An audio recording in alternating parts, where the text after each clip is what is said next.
The disappearance of Lilly and Jack Sullivan has been a weight upon the soul of the community since May 2nd, 2025. For months, the investigation by the RCMP focused on the primary mobile home where Malaya Brooks Murray and Daniel Martell lived with the children. However, a stunning development has emerged that has fundamentally shattered the initial understanding of that night. Investigators have turned their sights to a small, unassuming camper-trailer positioned just steps away from the main residence. This trailer was the home of Janie MacKenzie, Daniel Martell's mother. For the first time, we are pulling back the curtain on the evidence found within those cramped quarters, evidence that has left seasoned detectives shocked and exposed a potential conspiracy that goes far deeper than anyone dared to imagine. Janie MacKenzie was more than just a neighbor. Her proximity to the household meant she was a silent observer of the daily lives of Lilly and Jack. From her window, she could hear the laughter, the arguments, and the mundane sounds of family in motion. Yet, from the very beginning, Janie maintained a steadfast narrative. She knew nothing. She claimed she heard the children's voices on the morning of May 2nd, and then silence, until Daniel began his frantic search.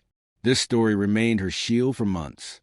Even when her polygraph examination returned inconclusive results due to her unsuitable physiology, investigators initially viewed her as a witness, perhaps a protective grandmother, but not a participant. That perception changed as the inconsistencies began to mount. As the evidence of cover-up involving multiple people grew, detectives realized that the trailer, a space they had previously overlooked in favor of the main house, was a glaring blind spot. They had already scoured the mobile home, finding blood traces in the washing machine and seized electronic devices. But the trailer remained an untapped reservoir of potential truth. Was it a staging area? Was it a storage locker for the macabre? The decision to obtain a search warrant for Janie's trailer was a turning point that would rewrite the history of the Sullivan case. When forensic teams finally crossed the threshold of that small camper, they expected to find the clutter of an elderly woman's life. Instead, they found a crime scene hidden in plain sight. On the surface, the trailer was neat, ordinary, and unassuming. But beneath that veneer of normalcy lay a series of discoveries that point toward a calculated effort to erase the truth. The first major discovery was located in the most private of spaces, the storage compartment directly beneath Janie's bed. To access it, one must lift the mattress and open a hinge panel. Pushed to the very back, buried under a pile of blankets and personal items, sat a single black garbage bag. Inside that bag was the physical manifestation of a nightmare. Forensic technicians pulled out a small pink shirt and a pair of blue pants. Through existing family photographs, these were quickly identified as belonging to Lilly and Jack Sullivan. The immediate question for the RCMP was simple. Why? Why would a grandmother have her grandchildren's clothing stuffed into a garbage bag and hidden under her bed instead of in her own dresser just a few yards away? The clothing hadn't been folded. It had been crammed into the plastic with a sense of desperate haste. The horror intensified when the items were placed under specialized forensic lighting. The pink shirt and blue pants were covered in what appeared to be bloodstains. Preliminary testing confirmed the presence of biological material, and DNA analysis was immediately fast-tracked. If this blood belongs to Lilly and Jack, it destroys the narrative that the children simply wander away from property unharmed. It proves they were bleeding while wearing these clothes.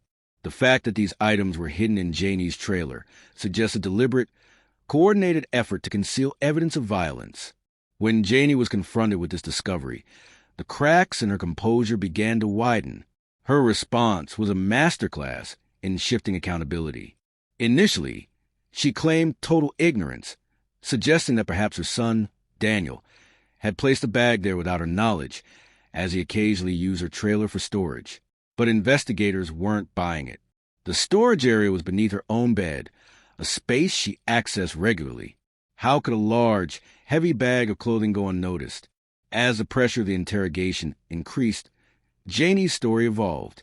She admitted she might have seen a bag, but assumed it was just Daniel's temporary storage and never looked inside.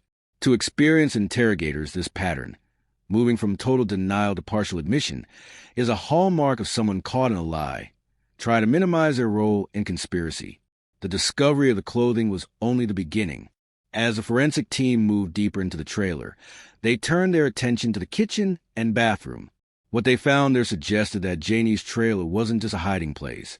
It was a cleaning station. In a small closet near the entrance, investigators found an arsenal of cleaning supplies that seemed wildly out of proportion for the maintenance of a tiny camper. There were multiple bottles of bleach, heavy-duty stain removers, rubber gloves, and, most tellingly, several bottles of hydrogen peroxide. Chemical analysis of the residue in the sink drains and on the surfaces of the trailer revealed traces of bleach mixed with biological materials.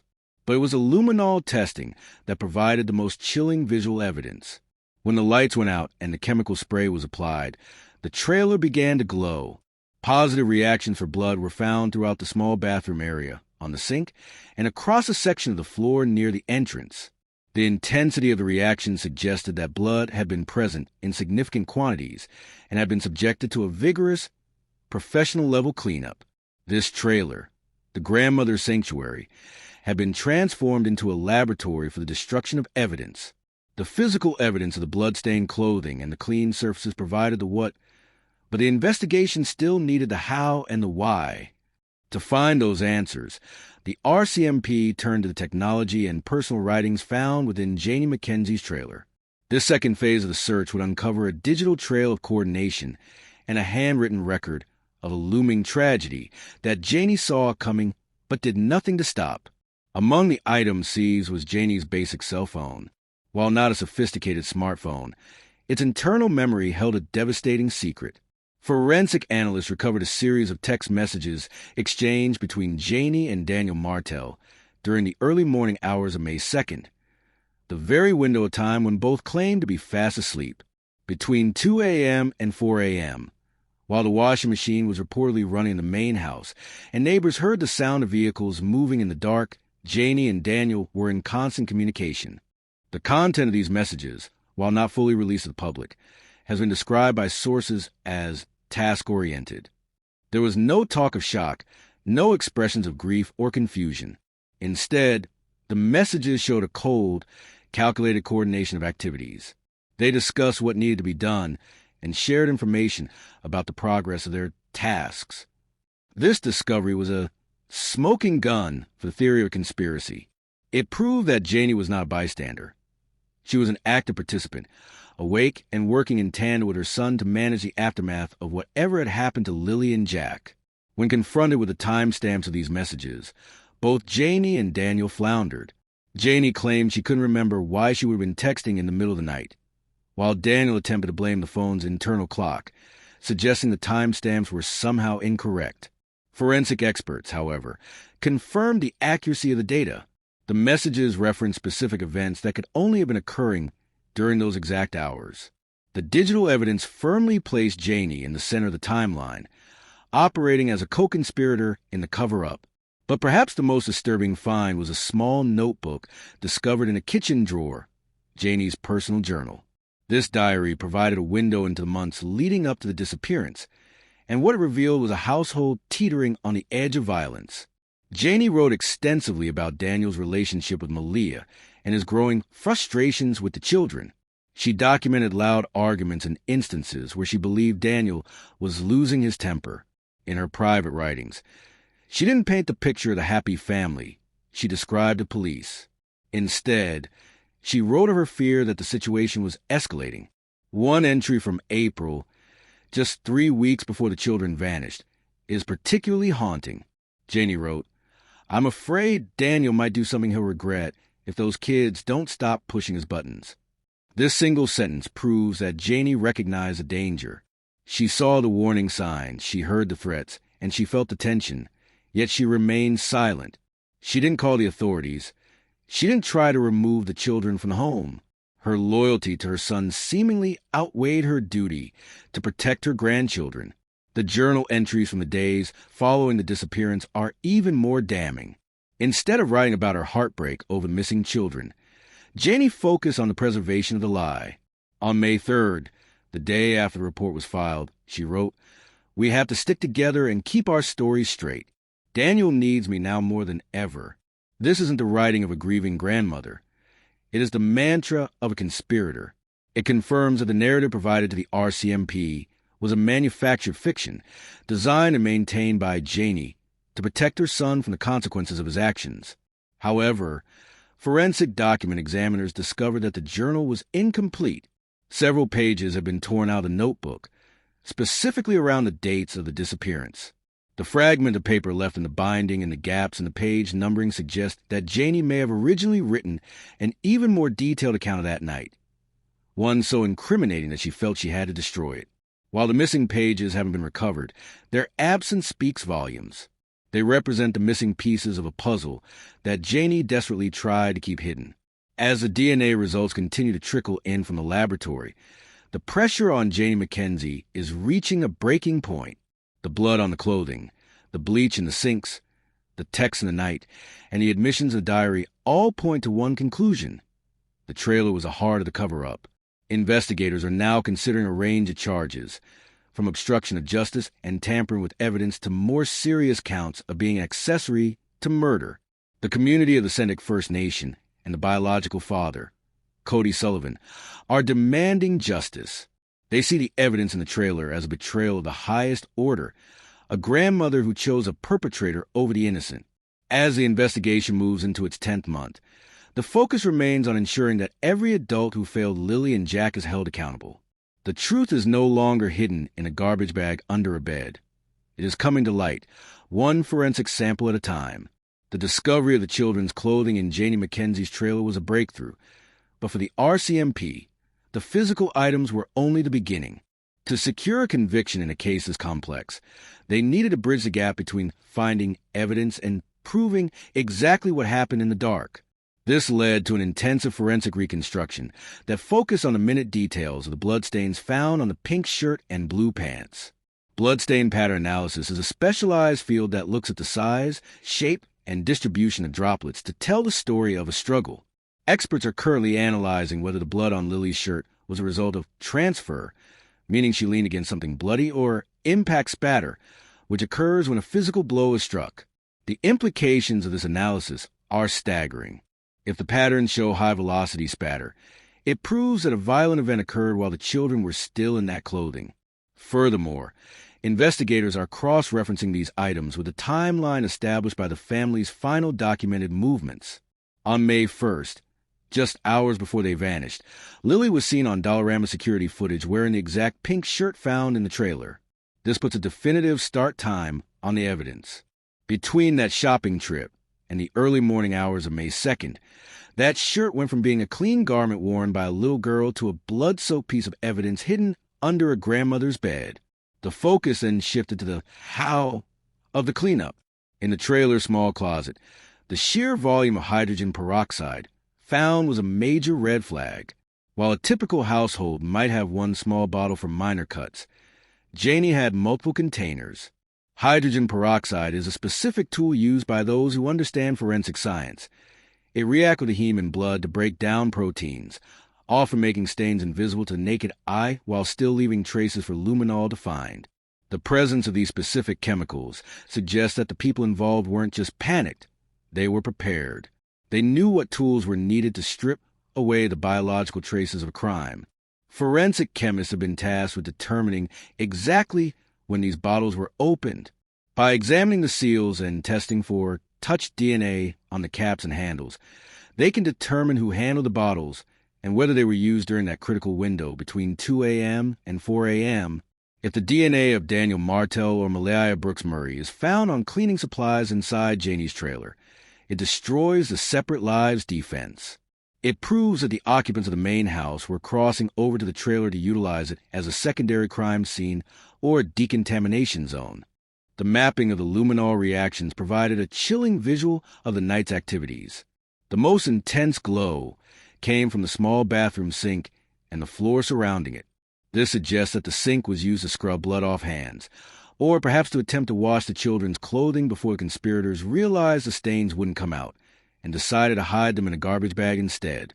There were also trail patterns leading from the entrance of the trailer toward the bed. This indicates that something or someone bleeding was moved through that cramped space. Investigators are currently testing these areas for touch DNA to see if Lilly or Jack's skin cells are present on the floor or the walls of the trailer. Beyond the biological, there is the trace evidence. Using specialized forensic vacuums, the RCMP collected microscopic fibers from the trailer's carpet and upholstery. These are being compared to the bedding in the main mobile home and the clothes the children were known to own.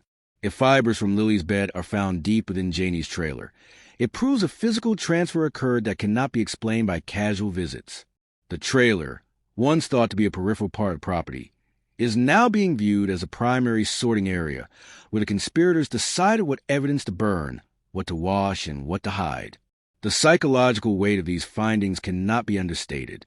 To the investigators, every swab and every chemical test reveals a layer of betrayal. They're looking at a scene where a grandmother didn't just stand by, but potentially stood over the sink, scrubbing away the evidence of her own grandchildren's suffering. The level of compartmentalization required to perform these tasks while the children were missing is a key focus of the behavioral analysts joined to the case. They are building a profile of a woman whose loyalty to her adult son completely eclipsed her moral compass, allowing her to treat the blood of her grandchildren as a mess to be cleaned rather than a tragedy to be mourned. As the physical evidence from the trailer solidified, the RCMP turned their attention back to the human element, the coordinated deception. The text messages recovered from Janie's phone were the first crack in the wall of silence, but they open a much larger inquiry into the family's total communication network. Digital forensic experts are now looking for deleted data that might have been scrubbed in the days following the disappearance. They are searching for encrypted messaging apps or hidden folders that might contain even more direct discussions of the cover-up. The task-oriented nature of the text between Janie and Daniel is what bothers investigators the most. In a typical missing persons case, a grandmother and father would be exchanged messages of frantic worry. Have you seen them? Or call the police. Instead, the records show a cold, business-like exchange. This suggests that by 2 a.m., the missing narrative had already been decided upon, and the work of the night was simply about making the physical world match that lie. The coordination seen in these texts aligns perfectly with the activity in the main house, where the washing machine was churning through a load of laundry in the middle of the night. It was a multi-front operation. Janie cleaning and hiding in the trailer, while Daniel and potential Malaya managed the evidence in the mobile home. This brings the investigation to the role of Malaya Brooks Murray. While the trailer evidence primarily implicates Janie and Daniel, it raises a difficult question. How could Malaya not know? The trailer is only steps away. If cleaning was happening in both locations, and vehicles were moving back and forth, the idea that she slept through the entire ordeal is becoming increasingly difficult for the RCMP to accept. Investigators are looking for any digital pings or messages that link Malaya to Janie's phone during those hours. They are also examining whether Malaya's DNA is present on any of the cleaning supplies, or the garbage bag found under Janie's bed. The journal found in the kitchenette remains one of the most powerful pieces of circumstantial evidence. Beyond the content, the physical state of the book, the torn pages, is a legal gold mine for prosecutors. In legal terms, this is called spoliation of evidence. When a person destroys or alters a record, a jury can infer that the destroyed information was unfavorable to them. The fact that Janie tore out pages specifically from the dates surrounding May 2nd allows the prosecution to argue that she was hiding a confession or a detailed account of crime. Even without the words on those missing pages, the act of tearing them out proves a consciousness of guilt. Janie's defense team, meanwhile, has hit a wall. They have advised her to stop speaking to investigators, but the damage may already be done. Her shifting stories, moving from "I knew nothing" to "Daniel might put things there" to "I saw a bag but didn't look," have been documented in recorded interviews. These evolving statements are often more effective at proving guilt than a direct confession, as they show a suspect constantly adjusting their lies to fit the evidence being presented. The RCMP is now using these contradictions to squeeze other family members, hoping that the threat of an accessory after the fact charge will convince someone to break the family's code of silence. The impact on the Seneca First Nation community has been a mixture of grief and a demand for systemic change. The revelation that 3 adults on the property may have been involved in a conspiracy has led to calls for more oversight in cases of reported domestic tension. The community points to Janie's journal as proof that the warning signs were there long before the children vanished. If Janie had acted on her fears in April, Lilly and Jack might still be here. Her choice to protect Daniel instead of the children is being viewed as a communal betrayal, and the pressure on the RCMP to bring charges against all three adults is at an all-time high. As the 9th month of the investigation closes, the trailer remains a silent witness to the truth. It has been seized and moved to a secure location, where it serves as a massive piece of physical evidence. Prosecutors are currently preparing their case, weighing which charges will stick.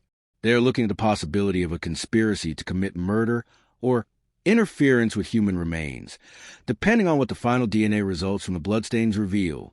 Every day, the lab work brings them closer to a definitive answer. The ordinary trailer has exposed the extraordinary length a family will go to protect its own, even at the cost of 2 innocent lives. The search for Lilly and Jack Sullivan is no longer just a search for missing children. It is a pursuit of a hidden truth that was nearly washed away with bleach and buried under a mattress.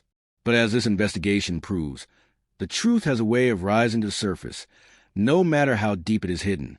The forensic processing of Janie MacKenzie's trailer has allowed the RCMP to move beyond mere suspicion and into the realm of behavioral reconstruction. One of the most haunting questions investigators have faced is the physical logistics of the night. How did the evidence move from the main house to the trailer without detection? The proximity of the two structures, separated by only a few yards of dirt and gravel, offered the conspirators a tactical advantage. The trailer provided a blind spot from the main road and even from certain windows of the mobile home. It was a perfect secondary site to filter evidence. Investigators are now focusing on the footwear impressions and soil samples collected near the trailer's narrow entrance. Forensic pedology, the study of soil, has allowed experts to compare the dirt found on the trailer's floor with the mud found near the railroad tracks where a portion of Lily's blanket was previously discovered. If a match is found, it creates a physical bridge between the trailer and the disposal sites. Furthermore, these impressions are being matched against the shoes seized from Daniel Martel and Janie MacKenzie, establishing a path of travel. During the early morning hours of May 2nd, would prove that the movement between the house and the trailer was frequent, purposeful, and coordinated. The physical state of the trailer itself serves as evidence of the mindset of those involved. Every nook and cranny was packed with a lifetime of Janie's belongings, yet space was cleared specifically for the black garbage bag containing the blood-stained clothes. This indicates a level of prioritization. In the midst of what should have been a period of frantic searching for missing children, someone had the presence of mind to lift a heavy mattress, open a storage hatch, and carefully hide the most incriminating items they possessed. This is not the behavior of people who believe their children have wandered off. It is a behavior of people who know exactly where the children are and are terrified of the evidence left behind. Behavioral analysts have also pointed to the cleaning station set up in the bathroom. The use of multiple towels and the presence of mixed biological residue in the sink trap suggests a long, arduous process. It wasn't just a quick wipe down. The luminol patterns show that someone spent a significant amount of time on their hands and knees, scrubbing the floor near the entrance. Why clean the floor of a trailer if the children were supposedly lost in the woods? The only logical answer is that something or someone bleeding was brought into that trailer. The RCMP is currently investigating the theory that the trailer was used to temporarily hold the children before they were moved to a final location, or that the clothing was stripped from them within those 4 walls to prevent blood from dripping in the main house or the vehicles. The legal implications for Janie MacKenzie are becoming increasingly dire. In many jurisdictions, misprision of felony, the deliberate concealment of a known crime, is a serious offense. But here, the evidence suggests more than just silence. By providing the cleaning supplies, the hiding place, and the kept stories documented in her journal, Janie has moved into the category of an accessory. Prosecutors are looking at the duty of care laws within the province. As an adult resident on the property who was aware of the escalating danger, as proven by her own diary, she had a legal obligation to protect the children. Her failure to do so, combined with her active participation in the cleanup, creates a compelling case for criminal negligence causing death, or at the very least, a massive obstruction of justice charge. The task-oriented messages discovered on her phone further solidify this. One of the messages, reportedly sent at 3:15 a.m., coincides exactly with the time a neighbor's security camera picked up the faint sound of a car door closing on the property. The synchronization of digital evidence and physical witness accounts is what builds a circumstantial wall. While Janie may claim she was just helping her son, the law does not provide a loyalty exception for covering up a potential homicide. The RCMP is using this leverage in their most recent interviews with her, presenting her with the choice: face the same life sentence charges as the primary perpetrator, or provide the location of Lilly and Jack. As the investigation reaches a 9-month mark, the focus has shifted toward the final resolution and the pursuit of formal charges. The evidence found in the trailer has acted as a key that unlocked the rest of the case. For months, Daniel Martell and Malaya Brooks Murray were able to maintain a level of plausible deniability because the evidence in the main house was ambiguous. But there is nothing ambiguous about a grandmother hiding blood-stained children's clothes under her bed.